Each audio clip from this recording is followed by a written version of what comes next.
Good morning, gang, and welcome to day 2 of the Cheltenham Festival 2013. I'm Henry Tapper, and I'm here to talk you through this card. But first, a word about what was a cracking day yesterday. We started with snow, we started with deep frost, and we ended with our hearts warmed by some tremendous racing. Fabulous day for Willie Mullins, great day for Ruby Walsh, a wonderful day for the 50,000 crowd who braved the cold and enjoyed some of the best racing we've seen for many a long year. If day 2 is anything like that, then we're in for a real stormer, and I'm happy to say that the ground appears to be a lot better. There's a precautionary inspection at 8 o'clock. I expect that to go to be positive. There's very little frost in the ground where we are here in Rissington. So on, without further ado, to who's going to make the headlines today. And I think that the key figures today are going to be, once again, Ruby Walsh, once again, Willie Mullins, once again, Barry Geraghty, and once again, Nicky Henson. But I throw in as a wild card to today's proceedings my old mucker, that's not quite true, but my old mucker, Mick Channon, who has a couple of horses running today, who I'm going to tip up because I think it's going to be a day where Mick may just spring a surprise.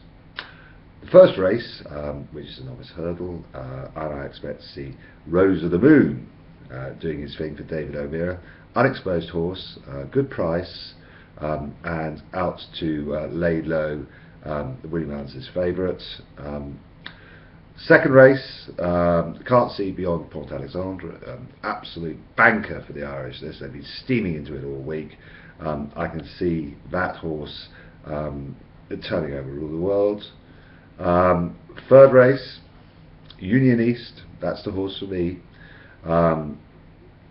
Although I do like the look of Theatrical Storm with Joe Tizard aboard. Colin had a fantastic winner yesterday from our local stables in Sherborne, run next to the mighty Yeovil.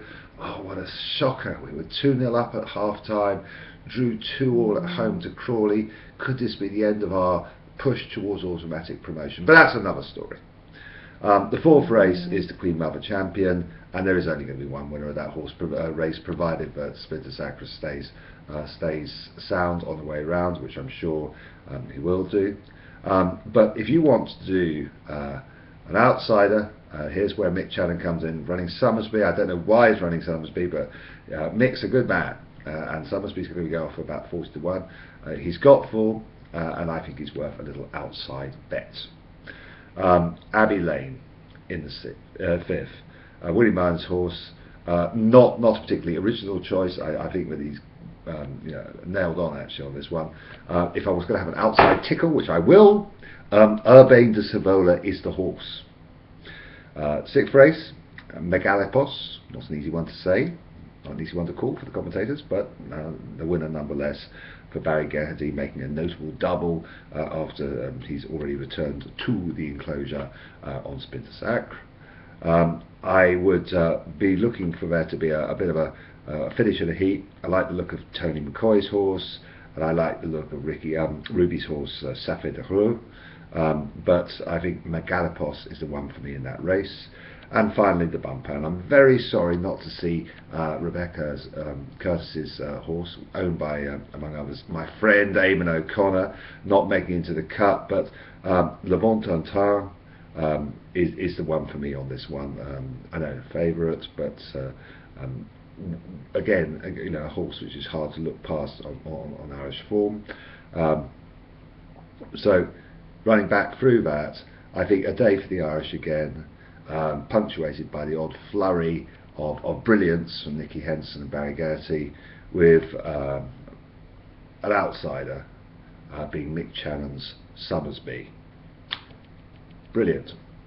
Have a great day. If you're down here, we meet at the bandstand after every race. We look forward to seeing you.